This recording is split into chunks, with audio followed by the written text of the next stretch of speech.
Let's find out. It probably is. Phone won't break. Okay, I'm not going to look at that. All right. But another reason we do it is if I ask you, what are all the answers to x plus y equals 6? Can somebody give me one answer to x plus y equals 6? And we'll notice something very quickly about the answer. How many parts must the answer have? 2, because there's 2 things I don't know. So give me one answer to x plus y equals 6. Give me one answer. Okay, so one answer is, so for x plus y equals 6, let's make a list of all the answers. One answer is 1, 5. I like it. And this format, everybody should have seen this format before. What does this format mean? This means that what is 1? X. And then y is 5. I like it. So even before we talk about the visual of this, we'll accept that there has to be 2 parts to my answer. Now when there was 1 part to the answer, how could I graph it? On a number line. Now that there's going to be 2 parts, and we all see that there's going to be 2 parts, one number line ain't going to cut it, so what do? We put another number line at what angle to the first one? 90 degrees. I love it. And now we're in 2D. Right? So we're almost to real life. I like it. We're not going to do 3D yet. Let's keep it 2D. Somebody give me another answer. 2, 4. 2, 4. 3, 3. Where's my smart asses? What about 5.5 and 0.5? Ooh. What about 18 and negative 12? Ooh, nice. I like it. I like their reaction to numbers. It's awesome. Ooh. All right, you guys starting to understand what I'm saying? If I said, make a list of all the answers to this, your boss tells you this, Johnson, because that's everybody's name when you meet. Johnson, make a list of all the answers to this. I need it before the meeting today. And you're like, well, how long will it take you to make it? Infinite number of time. I mean, you don't have that much time. You're like, can we push the meeting back an infinite amount of time? Does everybody understand what's happening? Because what am I leaving out? What about 1.111111117? There's a number you add to it that makes 6, isn't there? Yeah. Shit, what about square root of 22? There's a number you add to it to make it 6. There is. Namely, 6 minus square root of 22. If you add that to it, you'll get 6. It's crazy. You guys start to understand. So another kind of, not the most exciting reason, but actually a more fundamental reason why we graph things is it's the quickest way to answer the question, what are all the answers to this? Right? If I just graph a few points and connect them and put little arrows at the end, there's all the answers. And somebody's like, well, what about this one? Well, just keep following the arrow. I'm done. Next. Right? And then you can actually, get it done before the meeting starts, whatever. Johnson. Okay. All right. And I always want to start there because, you guys have graphed stuff before, but I don't even know if you have any idea why we even invented the idea of graphing in the first place. It wasn't just because we were bored or whatever, or math people like to torture people. We need to come up with something. No. Word problem's overdone. Let's go with something else. No. All right, so now let's get into some basics then of how this works. Here's the x-axis, the real number line that we're used to. Here's the y-axis, the new axis for the second part of the answers that we're going to have. Eventually, maybe someday you'll talk about the third dimension, which will be coming out of the page. And incredibly enough, what axis do you think that is? X, Y. Z. Oh my God. But again, we're only going to deal with 2 dimensions in this class. We're not going to go 3D. You're not going to have to bring special glasses or whatever. Okay, some of you guys might be bummed about that. I don't know. But you can imagine the math in 3 dimensions. First thing to realize is when I do this, I cut my plane up into, in a way, 4 parts. So amazingly enough, we call them quadrants. Quad meaning 4. Right? So for some reason in history, they decided to go counterclockwise. They said, So quadrant 1, 2, 3, 4. So some of the questions might ask you, will this point be in quadrant 3 when you plot it or something like that? Right? So you have to know which quadrant the things are. I like it. How are we doing so far? Okay, something else to realize is, this is set up like always. Negative numbers back here, positive up there. This one, we set it up sort of the same way, just going vertically, obviously. So this is positive up here, negative down there. So the first quadrant is going to be where the x and y's are both positive. I love it. So forth. So you might see some questions, either in the homework or from me eventually. Where is the x is positive and the y is negative? Where would that be? Which quadrant? X is positive, y is negative. X is positive. Yeah, good. X is positive, y is negative. Quadrant 4. I like it. All right, we stop there for a second. Okay.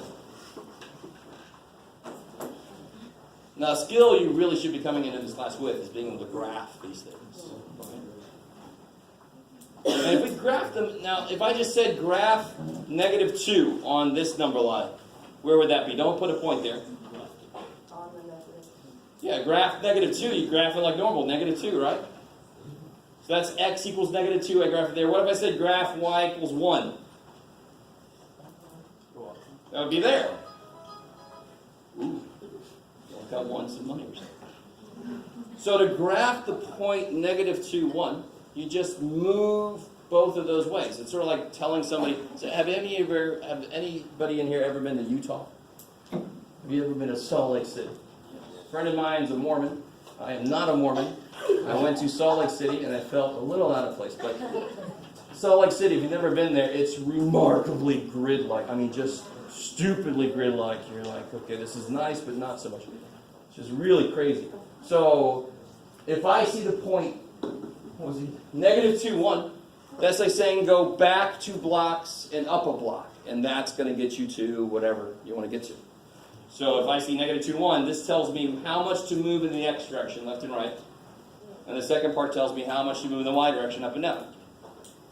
I love it. I know some of you guys are like, oh my God, really? But a lot of us are not good at graphing, and we've forgotten some of this possibly. So if I want to graph -2, 1, I start at this point. What point is this? 0. 0, 0. And what's it also called? It's where I start, so it's called the origin. Origin. Neato. So if I want to plot -2, 1, I go back to up 1. So the first number tells you which direction and how many steps to take in the x direction, right, in the left and right. And the second one tells you how much to go up and down from there. I like it. This is not 2 separate dots. This is 1 dot. And when I do this, please, dear God, don't give me homework that's just got blah, blah, blah, blah, blah, blah. No, you figure out which one I mean. No, screw that shit. You label the damn things, right? With a letter or with the actual full -2, 1. Label it somehow. You want to be nice to the person grading your stuff. So where's 3, -4? How much would I move? Over 3, down 4. Yeah, 1, 2, 3. Down 4. Bam. So there's point B. Oh, bam. I like it. How are we doing so far? Is that decent? What about the point -4, 0? So go back 4 and then go stay there. Bam. That point has a special name because it's where it hits the x-axis. Anybody know what that point would be called? X-intercept. I love it. Do we have any y-intercepts up here? E. Yeah, E is a y-intercept. Ache is a y-intercept. So where's 0, 3? Just go up. Go nowhere in the x direction, only go up 3. I like it. So that's going to be E. That's going to be a y-intercept. I like it. All right. And so forth. I could do all of them, but I won't. Once you get the idea, it should be remarkably straightforward. It's a grid system, just like some of our cities are. I used to live in Virginia Beach, where you had a road that would intersect itself, so they were sort of the opposite of Salt Lake City. Okay, so that's the real basics of plotting points. Now, obviously, if I graph something to show all the answers to an equation, I'm going to have to make points, plot them, and connect them. So I have to be able to plot points in the first place. Now this one is really just about reading something that somebody else created already. So here's months of regular exercise versus your heartbeats per minute. Hopefully y'all know the more you exercise, while you're exercising, of course, your heart goes a little crazy, but it lowers your resting heart rate. So over time, if you measure your resting heart rate and you're doing regular exercise, it should be going lower. I like it. Something interesting happened back here, but that's all right. So how many months are required to lower the pulse rate as much as possible? Scheisse. So what's that? Another way to say that? Yeah, you're trying to find the lowest point of the chart, so it looks like 6 months. 11. So this is really just, can you read a graph that somebody already created? Can you see information from that graph? So you will see a few questions like this. But then they'll have, now notice something interesting. Anybody ever seen this symbol here before? Yeah, it looks like a heart rate monitor. I love it, kind of goes with the idea of this, but it's actually used on other kinds of graphs too. It doesn't have to deal with heartbeats to use it. It really just means, now how much is the scale on the y-axis? Everybody see that? The scale is by 10. Doesn't start at 50, it actually starts at 0. So what's this symbol mean? It means it's a break. There's nothing to show in between there, so they just jump over and start going. One of the worst things you can do with a graph is to create a graph maybe like this. 1, 4, 9, 10, 12, 800. I've seen people do this before, right? And can you guys, I like that you're laughing a little bit. That's awesome, because you should realize how insane that is. Whatever you try to graph here is not going to show you anything. Look, it was going up continuously. See, I plotted it. No, my God, it should be going wow, crazy. Because it got up to 800. It should be going crazy high, quickly. Not, no. But that, in science, you do this all the time. In science, you take measurements and you plot the data. If you don't make your scales correct, you're not going to see what the science is trying to tell you. So for this one, they put the break in there for us, which is nice. They will down here. Make a line graph of the data given. So here, what can I put here? I mean, this is just going to be 2010, 2011, 2012, 2013, 2014. Awesome. Now they were slightly evil, because here, what maybe should this one be? 220. So what should I put here? I mean, what do you think you want the scale to be possibly? I mean, it starts around 220 and it goes up to 250. 20, 25, 30, 35, 40, yeah. 20, 30, 40, 50, okay. But then what does that mean? So if I start at 220 here, 230, 240, 250, 260, what do I have to put here? Like individual, A break. Because otherwise I'm saying, okay, my scale is 220. And then I'm saying, well, now it's 10. Haha. No, you can't do that. Your scale has to be consistent. So this little symbol is kind of like, okay, I know I'm breaking my scale, but after this it's going to be continuous. It's going to be the same scale after this. A lot. So now you can plot your stuff. 2010, 221. It's going to be right there. Do you guys see that, where that came from? Yeah. Yes? Could you start 220 at here? You don't want to start 220 here, because you want this to be able to say the break between 0 and where you start. Okay. Yeah. You don't, but it would certainly help me see the data better. Okay. Now, if you take my stats class, we'll talk about all the different ways you can lie with your data. And one of the main ways you can lie with your data is to make your scale so that you overpronounce or underpronounce differences. So if you make your scale a certain way, you can make it look one way or the other. What about this one, 2011, 229, so that should be right next to 230. 11. So your scale doesn't have to capture every one of your numbers. It just has to have a place for all your numbers to go to. So you can eyeball it. Not everybody's going to have the exact same answer because all our eyeballs are a little different. I'm going to be cool with that. As long as you know how to make a good scale, I'm happy with it. Yeah, how are we doing so far? Is this okay? You guys okay? Okay. You guys are all eyeing the clock? Oh shit. I mean, this is the same thing. Here.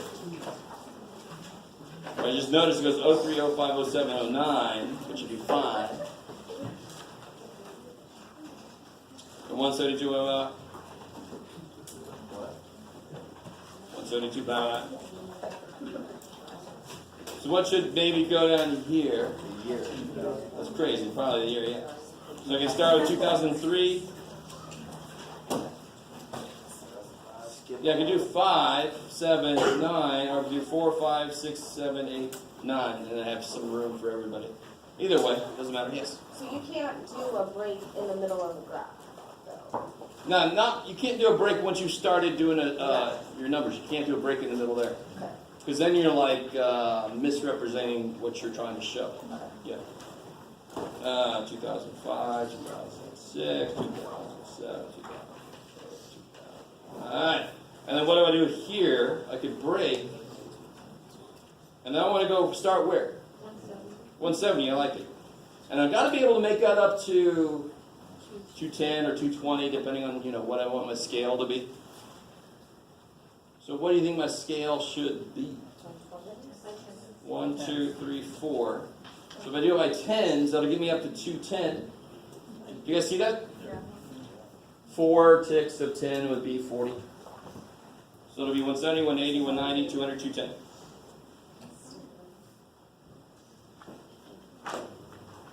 This is why, erasers and pencils are good, because you can take a guess and go, well, shit, that didn't work, and then refine it. There's nothing wrong with that.